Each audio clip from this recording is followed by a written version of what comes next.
یہ جو میرے ساتھ ہوا تھا میں اسے آج بھی سمجھ نہیں پایا۔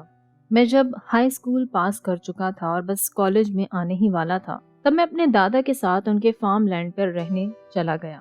میں وہاں دادا کی ہیلپ کرتا تھا۔ زیادہ تر کام گایوں کو چارہ دینے کا تھا اور اتنی بڑی زمین کی دیکھ بھال بھی کرنا۔ ان دنوں میں ساتھ ہی اپنے بیس بال کی پریکٹس بھی کر رہا تھا، جو کرتے کرتے مجھے صبح سے شام ہو جاتی تھی۔ ایک دن میں اسی طرح کام پر جا رہا تھا جو میرے دادا نے مجھے ذمہ داری لگائی تھی۔ میں تیار ہوا، بکٹس فل کی چارے کی اور ایک سیکشن میں اپنا کام پورا کر دیا۔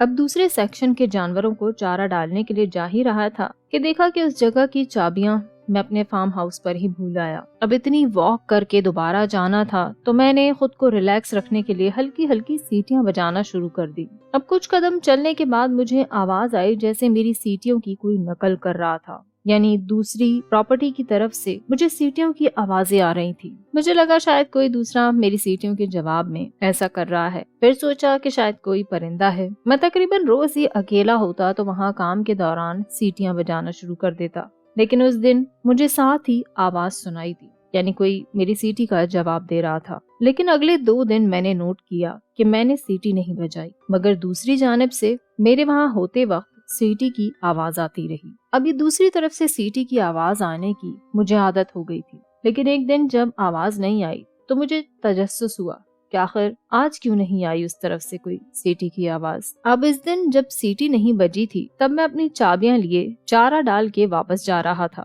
تو اچانک میری چابی زمین پر گر گئی۔ میرے منہ سے بہت کیجولی نکلا، او گاڈ۔ اب مجھے دوسری طرف سے آواز آئی، او گاڈ۔ یہ آواز کسی بزرگ کی تھی، جیسے مجھے لگا دوسری پراپرٹی پر کوئی بزرگ انسان ہے۔ میں نے اگنور کر دیا اور چابیاں اٹھا کر چلنے لگا، لیکن سیٹیوں کی طرح اب یہ آواز بھی مجھے بار بار آ رہی تھی، یعنی کوئی او گاڈ، او گاڈ، او گاڈ بار بار بولے جا رہا تھا۔ اور پہلے جیسے کسی نے بوڑھی آواز میں کہا تھا اور پھر آہستہ آہستہ یہ آواز میری آواز جیسی ہوتی گئی۔ مجھے اب خوف آنے لگا۔ یہ آواز مجھے دوسری طرف جنگل سے آ رہی تھی، جہاں گھنا جنگل تھا اور پہاڑ پر بنا تھا۔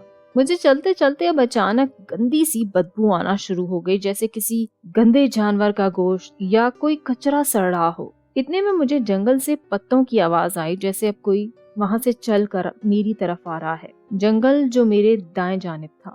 میں خوف زدہ تھا، لیکن نہ چاہتے ہوئے بھی میں نے اس طرف دیکھا کہ آخر کون ہے، تو میں دیکھتا ہوں کہ ایک انسانی جسم جیسی کوئی مخلوق۔ مجھے لگا کوئی بہت بوڑھا شخص ہے اور وہ اپنی عمر کی وجہ سے اتنا جھک گیا ہے کہ اپنے پیروں کے ساتھ اپنے ہاتھوں پہ بھی کھڑا ہے۔ اس کی آنکھیں بہت بڑی تھیں جو بنا ادھر ادھر دیکھے مجھے بس گھور رہی تھیں، اور اس کی گردن بھی عام انسان سے زیادہ لمبی تھی۔ لیکن عجیب بات یہ کہ اس کا جسم ڈھکا ہوا نہیں تھا، یعنی کسی جانور جیسی عجیب خوفناک مخلوق تھی جو ننگے جسم کہہ سکتے ہیں، ایسی تھی۔ اور اب وہ مجھے نظر آیا، تب بھی وہ میری نقل کرتے ہوئے بولا، او گاڈ، یعنی وہ یہ میرے سامنے سے کہہ رہا تھا۔ مجھے بہت خوف آیا اور میں سمجھ گیا تھا کہ یہ کوئی انسان نہیں۔ میں تیزی سے اپنے فارم ہاؤس کی طرف بھاگا تو وہ بھی اب کسی جانور کی سپیڈ سے میرے پیچھے بھاگا، لیکن پھر جیسے ہی روشنی والی جگہ آئی تو وہ غائب ہو گیا۔